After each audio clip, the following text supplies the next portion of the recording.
Bendecidos, bienvenidos todos. Estamos en este tiempo de ayuno congregacional. Les seguimos motivando para que todos los primeros domingos de mes podamos apartar ese tiempo y podamos estar acá desde la mañana. Seguimos en esta serie en la que vamos en el libro de los Gálatas. Firmes en libertad, permanecer en libertad, y hoy vamos a estar en el capítulo 5 del verso 16 al 24 y vamos a estar ahí compartiendo la palabra del Señor. No sé cuántos han hecho la tarea de estudiar esta carta a los Gálatas, si ya se la aprendieron de memoria, si ya la pueden recitar de adelante hacia atrás y de atrás hacia adelante y decir dónde, en qué capítulo, en qué versículo queda cada texto, cada frase. ¿Sí se la aprendieron? Después vamos a ver por qué es tan importante hacer la tarea, por qué es importante estudiar y escudriñar la palabra del Señor. Entonces vamos ahí en el capítulo 5, verso 16, ¿ya estamos todos? No, amén. O sí, amén. ¿Hay alguien que nos esté visitando por primera vez en esta mañana? Levante su mano. No, todos ya de casita. Bienvenidos, nos alegra tenerles a pesar de este frío tan delicioso que está haciendo en esta mañana. Pero el Señor nos trae y en su espíritu aquí nos calentamos. Bueno, dice la palabra del Señor, las obras de la carne y el fruto del espíritu. Digo pues, andad en el espíritu y no satisfagáis los deseos de la carne, porque el deseo de la carne es contra el espíritu y el espíritu es contra la carne. Y el espíritu y estos se oponen entre sí para que no hagáis lo que quisieres, pero si sois guiados por el espíritu no estáis bajo la ley. Y manifiestas son las obras de la carne, que son adulterio, fornicación, inmundicia, idolatría, hechicerías, enemistades, pleitos, celos, iras, contiendas, disensiones y herejías, envidias, homicidios, borracheras, orgías y cosas semejantes a estas, acerca de las cuales os amonesto, como ya lo he dicho antes, que los que practican tales cosas no heredarán el reino de Dios. Mas el fruto del Espíritu es amor, gozo, paz, paciencia, benignidad, bondad, fe, mansedumbre, templanza. Contra tales cosas no hay ley. Pero los que son de Cristo han crucificado la carne con sus pasiones y deseos. Amén. Padre, damos gracias por esta tu palabra, Señor. Gracias, Rey soberano, porque a la luz de ella podemos edificarnos. Y así, Señor, pedimos que tu intervención divina sea sobre cada uno de nosotros, hablando a la profundidad de nuestro ser, moviendo nuestra voluntad, dando sensibilidad a nuestro espíritu, y que todos juntos podamos aprender, podamos crecer y podamos ser fortalecidos en nuestro ser interior. En el nombre de Jesús. Amén. Bueno, este tema que llevamos, Firmes en Libertad, esta serie, hoy vamos a hablar de la vida en el Espíritu. ¿Y cómo es la vida en el Espíritu? La vida en el Espíritu tiene que ser integral, no podemos separar nuestro espíritu del cuerpo, no podemos separar nuestro espíritu de las emociones y no podemos dejar que nuestro cuerpo físico ande solo, sin alma y sin espíritu, ¿cierto? Todo junto tiene que avanzar, todo junto tiene que crecer y todo junto tiene que obedecer al Señor. Entonces, todos los creyentes tienen el Espíritu de Dios. Cuando recibimos a Cristo Jesús como nuestro Salvador, el Espíritu de Dios entra en nuestras vidas y el Espíritu de Dios nos ayuda a vivir el fruto del Espíritu o a tener su fruto y a no andar en las obras de la carne. Para algunos es un poquito complejo de entender.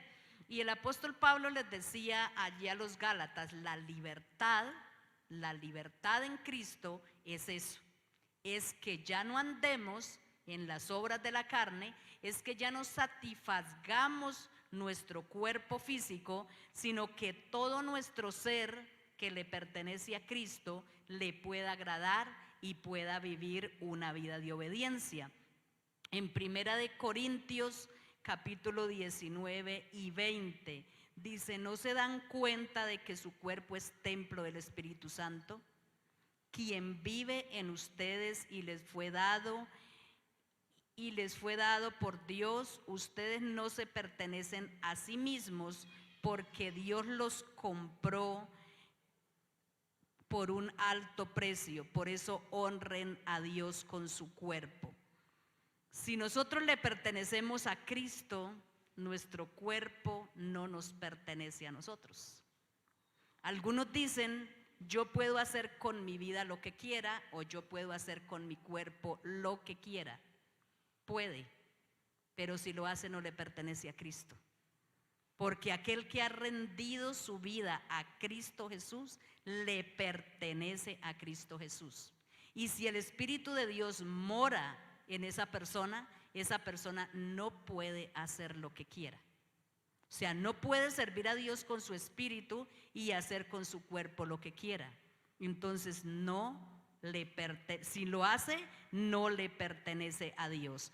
En este primer punto, andando en el espíritu, es que nosotros vivamos una vida continua de obediencia, un estilo de vida que glorifique al Señor.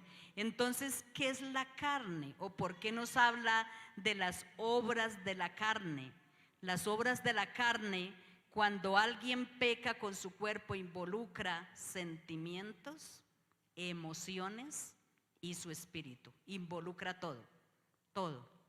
Hay personas que dicen: yo puedo pecar, yo puedo ir a hacer lo que quiera con mi cuerpo. Si voy a los vicios, es mi cuerpo. Si yo estoy contaminando el cuerpo con algún tipo de vicio, es mi cuerpo. Pero yo amo al Señor, pero yo le sirvo al Señor, pero yo soy cristiano. No puede ser, o es lo uno o es lo otro, porque la palabra de Dios es muy clara.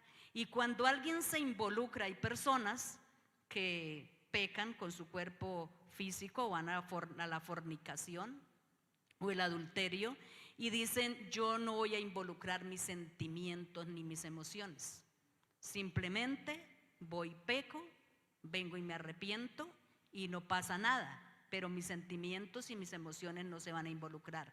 Eso es totalmente mentira, porque siempre que una persona comete algún acto con su cuerpo, sus sentimientos y sus emociones se involucran.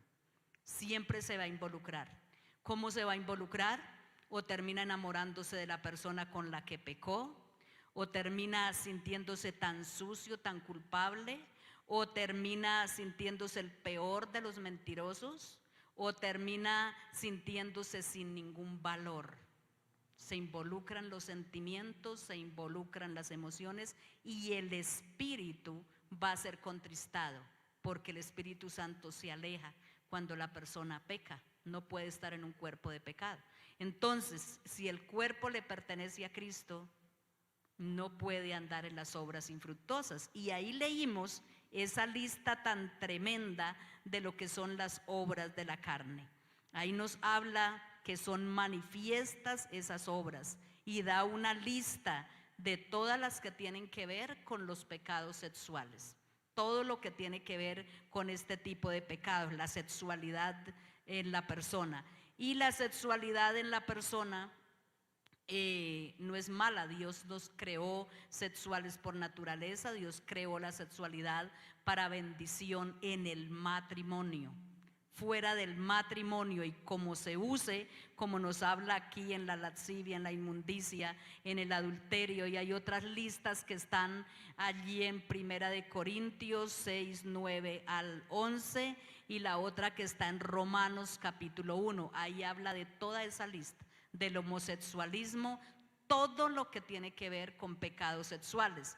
Entonces, el que presta su cuerpo para hacer cualquier tipo de obras de la carne, de fornicación, de todo lo que tenga que ver, prostitución, todo esto quiere decir que le da la espalda a Dios, le da la espalda a Dios. No puede agradar a Dios y agradar su carne al mismo tiempo, agradar a Satanás al mismo tiempo, no puede, no puede.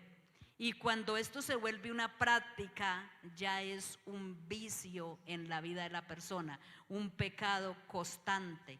Una práctica es eso, algo que se está haciendo constantemente. Y pues eso lo va a separar de Dios. Esos vicios que encontramos ahí, dice que separan al hombre de Dios. Ahí dice en el versículo 21 que los que practican tales cosas no heredarán el reino de Dios. Entonces, a veces en nombre del amor que Dios tiene hacia nosotros, Dios nos ama, realmente Dios nos ama, y si no ya nos hubiera cortado a todos, ya no existiera congregación, iglesia sí de los arrepentidos en Cristo Jesús, pero congregación no existiera. Entonces, si realmente Dios no nos amara, ya hubiera cortado la congregación. Pero como Dios nos ama, nos da oportunidad del arrepentimiento. Hay 3 tipos de vicios que afectan terriblemente la vida del ser humano. Los pecados que tienen que ver con los pecados sexuales, lo que tiene que ver con la idolatría y lo que tiene que ver con las relaciones interpersonales. Ahí están, en esa lista los encontramos, ahí están para que nosotros los veamos y los estudiemos allá. ¿Qué hace entonces el pecado sexual? Ensucia el cuerpo, el ser de la persona integralmente, porque cuando peca con su cuerpo, ensucia sus sentimientos, sus emociones, su alma, y también contrista su espíritu en su relación con Dios y consigo mismo. ¿Qué hacen los pecados que tienen que ver con la idolatría? Todos estos pecados que tienen que ver con la idolatría, todo lo que tiene que ver con enemistades, hechicerías, todo lo que tiene que ver con herejías, todo lo que tiene que ver con lo que va en contra de la adoración a Dios, pues nos aparta de Dios, porque es darle la espalda a Dios y volverse a los ídolos. Y encontraba que allí donde estaban los Gálatas habían prácticas donde la gente, para poder hacer sus ritos, poder ir a la adoración a las deidades, a sus dioses paganos, utilizaban drogas que los adormecían. Y cuando estaban en esos trances de la droga que los adormecía, pues llevaban a cabo los ritos. Entonces, ¿qué es lo que hace una droga? Adormecer. Cuando una persona tiene problemas psiquiátricos, ¿qué se hacen? Le dan unos medicamentos muy fuertes que mantienen a la persona dormida, la mantienen dopada, la mantienen fuera de sí. Algunos toman medicamentos para dormir. ¿Qué hace una persona que se droga con esas sustancias terribles? Pues que se salen de sí, se drogan y están allí, pueden cometer cualquier tipo de delitos y ni siquiera son conscientes de lo que están haciendo. Entonces eso es lo que hace el pecado. El pecado hace que la persona quede en un estado de inconsciencia. Allí se involucra su mente, allí se involucra su voluntad, ahí se involucra todo lo que la persona es, y la persona queda en ese estado de inconsciencia. Por eso la persona peca y no siente que está pecando.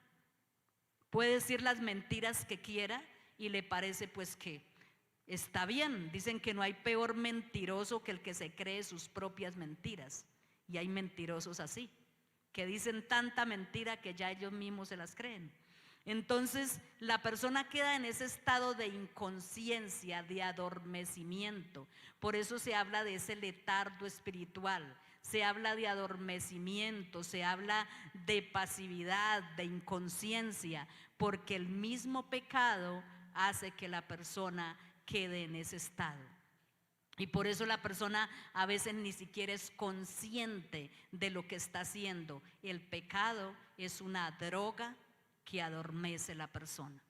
Es una persona que le lleva a quedar ahí en un estado que la misma persona ni siquiera es consciente. O sea, no sabe a veces, o si sabe, le es difícil salir de ahí. ¿Por qué? Porque dejó de un lado a Dios y hizo su propia voluntad. Quiso hacer su propia voluntad. Y cuando se está haciendo esa voluntad es muy peligroso. Todo lo que tiene que ver con el ocultismo, todo lo que viene que ver con esas prácticas que van en contra de la voluntad de Dios. Hay gente que asiste a la iglesia, pero que también va donde los brujos, va donde los yerbateros, va a que le dé drogas para una cosa, para otra, para otra. Cuando una persona enferma, en lugar de ir, de llevarla, de orar por la persona, es que me recomendaron un médico que es así y asá. Pero él solo da agüitas, nada más. Solo da aguas. ¿Será malo o no será malo? Todavía le preguntan a uno, ¿voy o no voy? Entonces, ¿qué es lo que está sucediendo ahí? Que la persona está en un estado de inconsciencia. Pero también están todas estas otro grupo que tiene que ver con las enemistades, envidias, homicidios, celos, iras, contiendas, pleitos. Y a veces a esas no le ponemos atención. A veces decimos, pero ¿cuál es el problema? Sí, vivo a todo tiempo lleno de ira y listo, soy yo. Peleo todo el tiempo con los demás, me cuesta tanto relacionarme, pero pues así soy yo. No me importa si no puedo tener amistad con ninguna persona, pero así soy yo. Pero aquí nos da la lista de que este tercer grupo de los que están en contiendas, envidias, pleitos, celos, ira, disensión, envidia, soberbia, pueden llegar al homicidio. Una mente cauterizada, una conciencia tan endurecida, que es lo que hemos escuchado estos días en noticias. La sevicia, ¿no? La sevicia con la que el ser humano puede hacer daño y no se les da por nada. Es lo más normal del mundo. Pero eso sucede porque las personas han dejado de lado a Dios, porque se han apartado de Dios y tienen ya su conciencia tan endurecida que no sienten nada, no sienten dolor por el daño que le están haciendo a los demás, no sienten compasión porque no la sienten de los huérfanos, de las viudas, no sienten, no les interesa porque están enojados con Dios, están enojados consigo mismo y están enojados con los demás, llenos de celos, llenos de envidia, llenos de contienda, se drogan, se embriagan y pueden hacer todo ese tipo de cosas. ¿Qué dice la palabra del Señor? En Primera de Corintios, capítulo 6, verso 9 al 11. Dice, ¿no sabéis que los injustos no heredarán el reino de Dios? No erréis ni los fornicarios, ni los idólatras, ni los adúlteros, ni los afeminados, ni los que se echan con varones, ni los ladrones, ni los ávaros, ni los borrachos, ni los maldicientes, ni los estafadores heredarán el reino de Dios. Y esto erais algunos, mas ya habéis sido lavados, ya habéis sido santificados, ya habéis sido justificados en el nombre del Señor Jesús y por el Espíritu de nuestro Dios. ¿Cuántos dicen amén? Amén. Ojalá que esa lista que estamos leyendo no esté en ninguno de nosotros. Ojalá que todos nosotros ya le hayamos permitido al Señor lavarnos, justificarnos, regenerarnos y colocar su espíritu en nosotros. Ojalá que esa lista ya no nos esté dominando, ya no nos esté esclavizando. Ojalá que ninguno esté en ese tipo de prácticas. Algunos dicen, pero estafadores, ¿y qué? Si a mí se me presenta un negocio donde puedo ganar, donde me queda una buena ganancia, donde puedo conseguir una platica, ¿qué de malo tiene eso? Pero si la otra persona está siendo afectada, si la otra persona está sufriendo daño, entonces yo le estoy haciendo una estafa y es pecado, es pecado.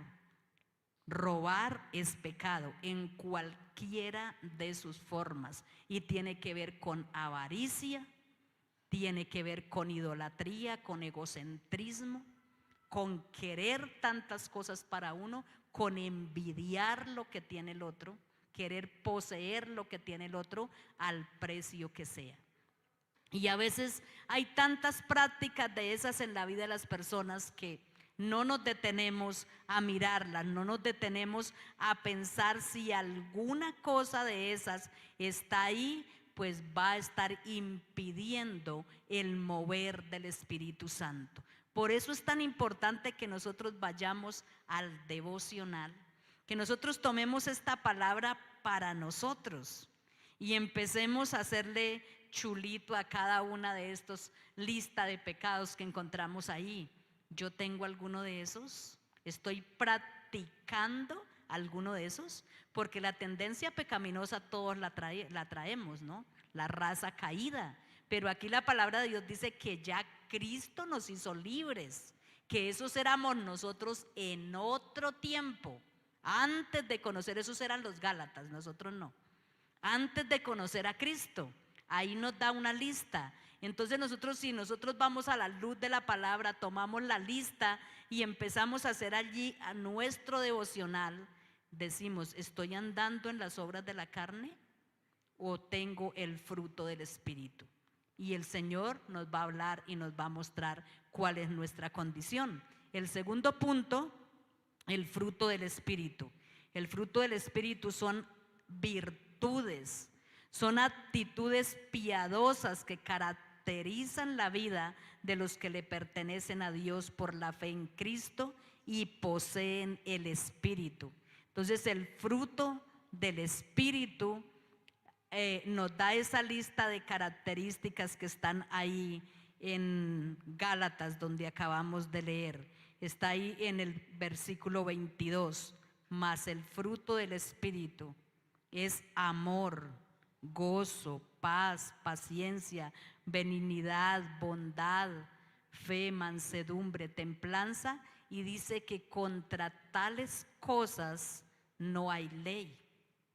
Allí el apóstol Pablo les explicaba a los Gálatas, si ustedes tienen estas 9 características, ¿qué ley los puede castigar? ¿Quién les va a llamar la atención? Porque el que vive en el Espíritu no va a practicar las obras de la carne, no va a poder hacerlo, no va a poder hacerlo. Dios mismo le va a dar el entendimiento. Entonces, ¿cómo saber si estamos siendo guiados por el Espíritu? El Señor nos ha dado inteligencia. El Señor a todos nos ha dado una inteligencia y nos ha dado discernimiento. El Señor nos da espíritu de discernimiento y nosotros sabemos cuando estamos bien y sabemos cuando estamos mal. Los hijos de Dios sabemos cuando estamos bien y sabemos cuando estamos mal. Y cuando el Espíritu Santo habla a la luz de su palabra, quiere decir que de alguna manera estamos despiertos. Entonces el Espíritu nos guía. El Espíritu Santo nos da el deseo de oír la palabra. Él es quien nos guía a oír la palabra. Nos da disposición para obedecer. Porque si solamente oímos pero no obedecemos, pues ahí no estamos en nada. Y nos da sensibilidad para discernir entre sentimientos, si son sentimientos nuestros o si realmente es Dios hablándonos, y nos da la diligencia para actuar. ¿Qué sucede si nosotros vamos a esta lista de Gálatas? Vamos allí en nuestro devocional y a la luz de la palabra vemos que estamos practicando algo. ¿Qué debemos hacer? ¿Seguir practicando? No, tenemos que tomar decisiones. Tenemos que tomar decisiones de decir no más, porque yo soy libre en Cristo Jesús. Soy un hijo de Dios, soy una hija de Dios y no puedo seguir practicando el pecado. No lo puedo hacer porque mi cuerpo, mi alma, mi espíritu le pertenecen a Cristo Jesús. Y no puedo seguir pecando. Tengo que tomar decisiones. Tengo que apartarme del pecado. Tengo que cortar con cualquier cosa que me esté haciendo daño. Les decía, creo que en la prédica pasada, si usted tiene que huir, hay que huir. Hay que huir. Si tiene algo que lo está estorbando en su relación con Dios y lo está llevando a volver a quedar en el yugo de esclavitud de pecado, hay que huir. Vuelta, si tiene que salirse del trabajo, sálgase del trabajo. Es mejor tal vez pasar necesidad, pasar hambre y no ir al infierno porque se condenó, porque se apartó de Dios, porque quiso hacer su voluntad. Es mejor perder una amistad. Si usted pierde una amistad que lo está conduciendo al mal, usted va a ganar muchos hermanos en Cristo. Va a ganar una familia en Cristo, una familia que le apoye, una familia que le ayude, una familia que verdaderamente camine, crezca juntamente con usted. Pero hay que cortar, hay que cortar, hay que tomar decisiones. Podemos terminar esta serie de Gálatas, firmes en libertad, libres en Cristo. Duramos un mes y medio estudiando esta carta a los Gálatas por encima, no a profundidad. ¿Y qué sucede? Nada. Pasa, entramos en otra serie y seguimos por lo mismo. Si la palabra no hace mella, si el Espíritu Santo no redarguyó en la mente, en el corazón, en la voluntad, entonces ¿quién más lo puede hacer? ¿Quién más lo puede hacer? ¿Quién puede llevarnos a un convencimiento de la verdad? ¿Quién nos puede hacer libres? ¿Qué dijo el Señor Jesucristo? Conoceréis la verdad y la verdad los hará libres. ¿Quién es la verdad? Jesús, su palabra, lo que ahí está escrito. Si Él no nos convence, ninguna persona nos va a poder convencer. Y si no tomamos decisiones, pues vamos a seguir llevando vidas mediocres, siendo cristianos entre comillas, y ahí vamos a estar en un letargo espiritual, en un paso a paso, en un diario vivir, en un estilo de vida que no le agrada a Dios, ni edifica su vida, ni edifica la iglesia. Simplemente vivimos la vida y eso lo hace el mundo sin Cristo. Eso lo hace la gente que está en oscuridad. Y la iglesia no puede estar en oscuridad, porque si la iglesia está en oscuridad, entonces no es iglesia. Entonces no porta la luz de Cristo. Entonces no ha sido redimida, no ha sido lavada, no ha sido rescatada. La iglesia tiene que ser diferente. No hay argumento que valga. No hay argumento. Nosotros podemos llenarnos de todos los argumentos habidos y por haber. Los que nosotros creemos, los que nos inventamos y lo que Satanás nos dice al oído. Pero eso no vale delante de Dios.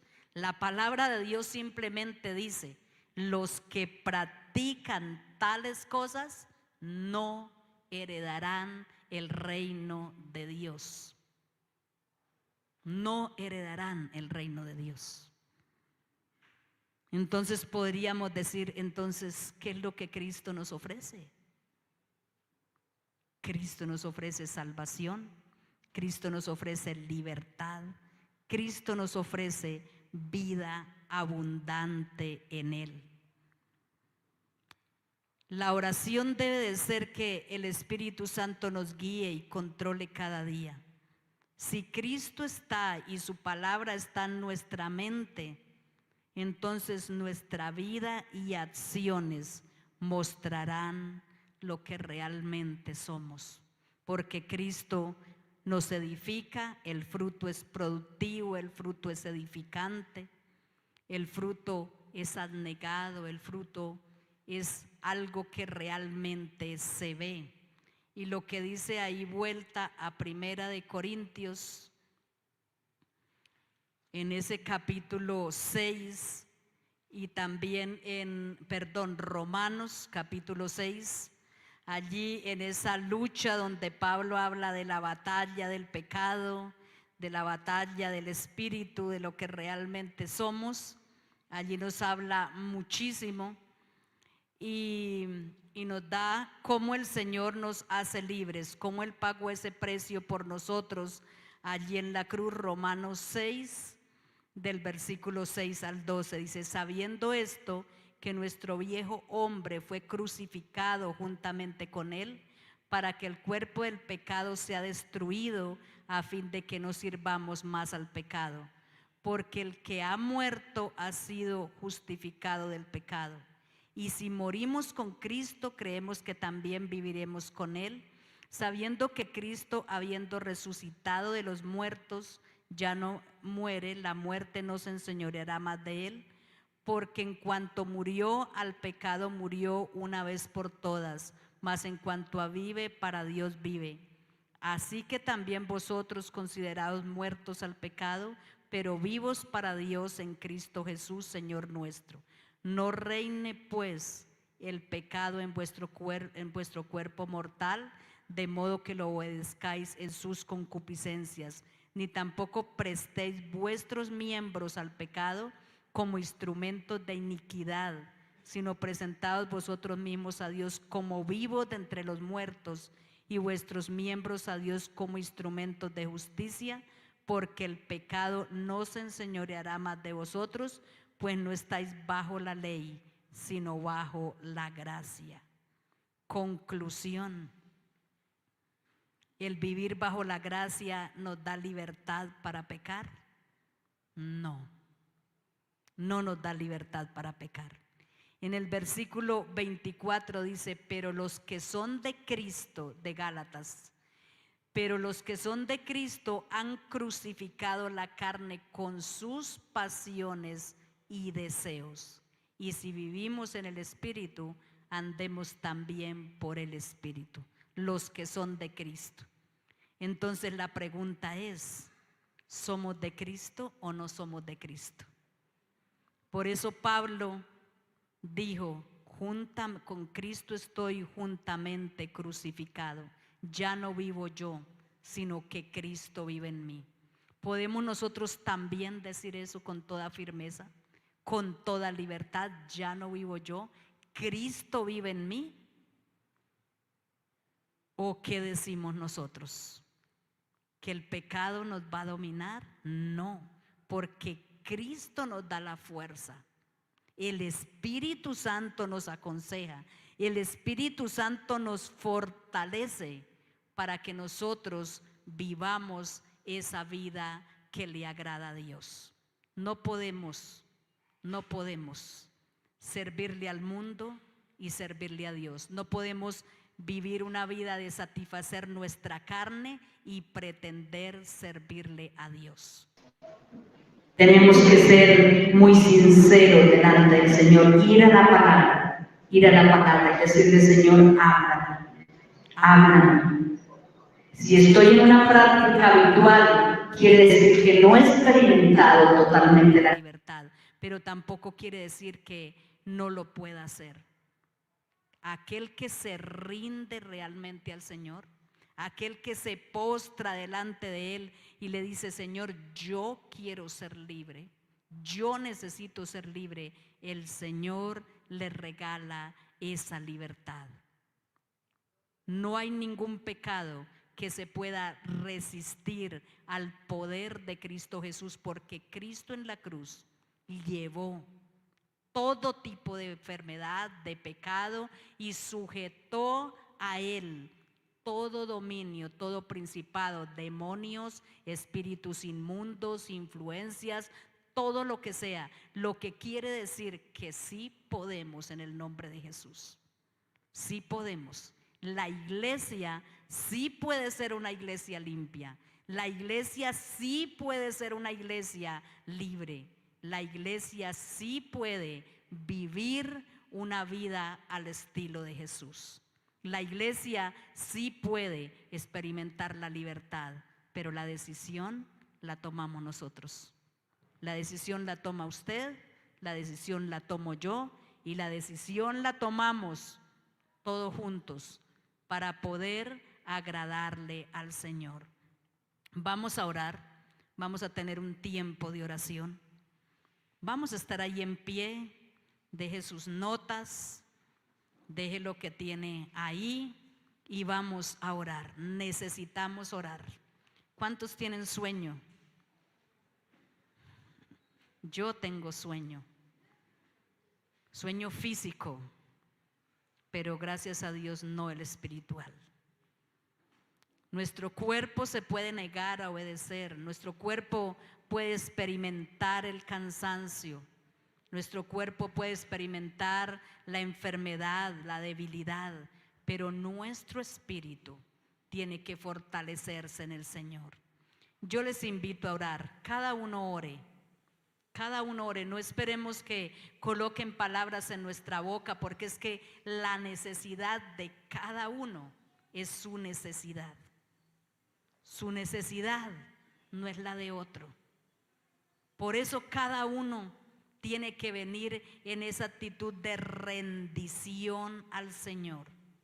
Cada uno le debe de decir al Señor: yo confieso mi pecado de... Yo he analizado que en esa lista yo estoy haciendo algo repetitivo. Tal vez estoy incurriendo en una práctica, Señor, que no te está agradando. Señor, yo te pido que tú me perdones y que tú me hagas libre del vicio que sea. Señor, yo te pido que tú me hagas libre.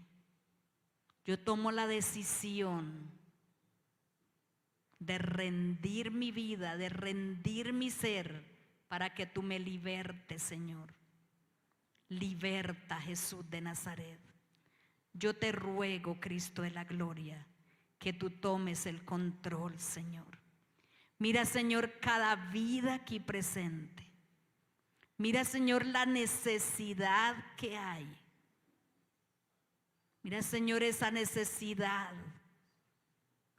que cada uno tiene, Señor, de una rendición absoluta delante de ti, de una confesión delante de ti, Señor. Yo te ruego